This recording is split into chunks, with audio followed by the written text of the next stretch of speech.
Hello students, welcome back. I hope you all are fine. Students, today we will continue with the language work. As you know that we are doing chapter 21 degrees of adjectives. And in the last video we discussed warm up exercise and exercise B of this chapter.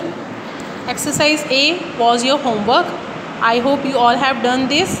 Okay students, now see exercise C. Fill in each blank with the correct form of the adjective given in the brackets. Students, now see here, you have been given some fill in the blanks and in the brackets you have been given some adjectives. So what will you do in this exercise?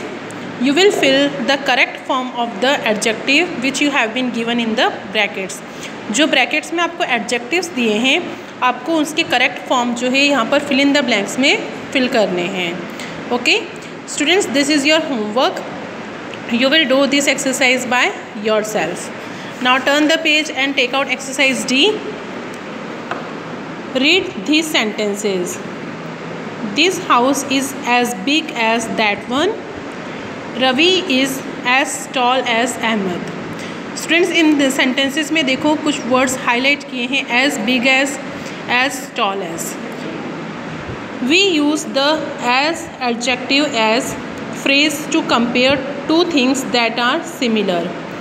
जब हम as adjective as मतलब कि as tall as big as good as, जब हम as का adjective के साथ use करते हैं तो वो phrase हम किस लिए यूज़ करते हैं? two things जो कि similar है, एक जैसी हैं, उनको compare करने के लिए हम उस phrase का यूज़ करते हैं. कौन से phrase का? जिसमें as के साथ एडजेक्टिव देन एज का यूज़ होता है. For example this house is as big as that one, कि यह हाउस जो है उसके जैसा बड़ा है. दैट वन मतलब उस घर जैसा बड़ा है.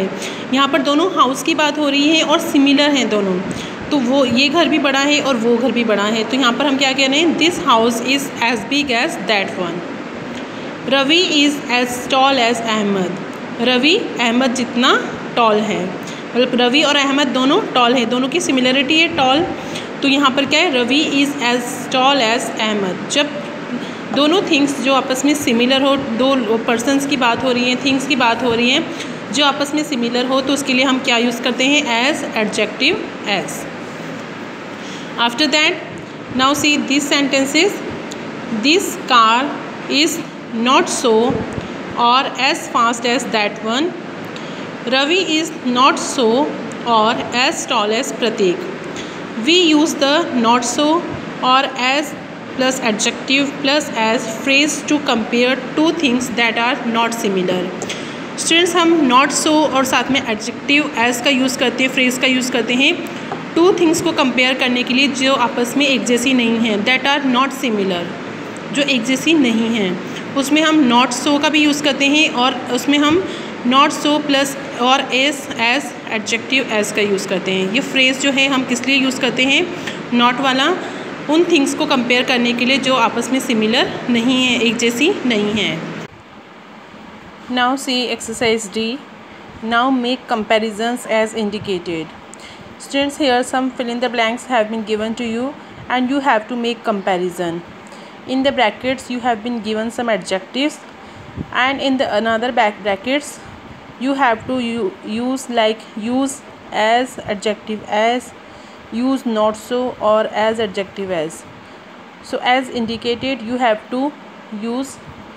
to make comparisons.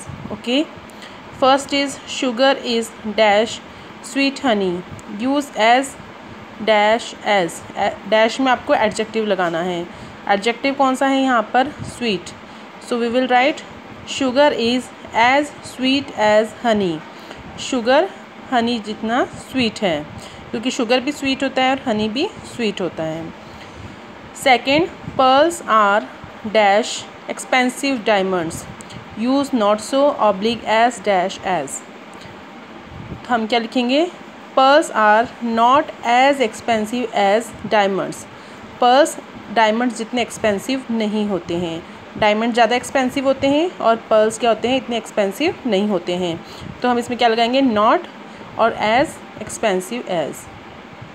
Third, Vishal is dash strong Harish. use not so oblique as dash as. So we will write Vishal is not as strong as Harish, कि विशाल हरीश जितना स्ट्रॉन्ग नहीं है. Fourth, Rajan is dash handsome Rahman, use not so oblique as dash as.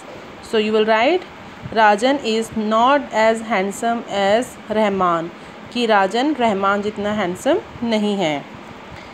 Fifth, this book dash interesting that book, use not so oblique as dash as. So this book is not as interesting as that book, कि यह book उस book जितनी interesting नहीं है.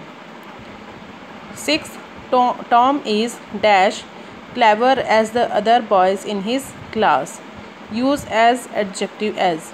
Adjective मतलब dash में आपको adjective fill करना है. एडजेक्टिव कौन सा है? Clever. Tom is as clever as the other boys in his class, कि टॉम दूसरे लड़के जितने उसकी क्लास में जो अदर बॉयज़ हैं उनकी जितना क्लेवर है. 7, Paris is dash busy London, use as dash as. So we will write Paris is as busy as London. 8th sentence is Missouri is dash hot Moscow. Okay student, अब इसमें हमें क्या use करना है? Not so और as dash as. Students, जिस चीज़ का हम कंपैरिजन नहीं कर सकते, जो चीज़ आपस में बिल्कुल सिमिलर नहीं है, जैसे मसूरी और मास्को, इसका हम कंपैरिजन नहीं कर सकते क्योंकि मसूरी का जो क्लाइमेट होता है वो एज़ कम्पेयर टू मास्को बहुत कोल्ड होता है. ठीक है, तो यहाँ पर हम क्या यूज़ करेंगे? So. Mussoorie is not so hot as Moscow. 9, the deer is dash fast the cheetah, use not so oblique as dash as. अब देखो, इसमें डियर और चीता दोनों की जो स्पीड है उसका कंपैरिजन नहीं कर सकते क्योंकि चीता बहुत फास्ट होता है एज़ कम्पेयर टू डियर. तो जिस चीज़ का हम कंपेयर नहीं कर सकते हैं, जो बिल्कुल एक दूसरे से डिफरेंट है, उसमें हम क्या यूज़ करते हैं? सो. तो the deer is not so fast as the cheetah. Okay students, that's all for today. Thank you, bye bye, take care.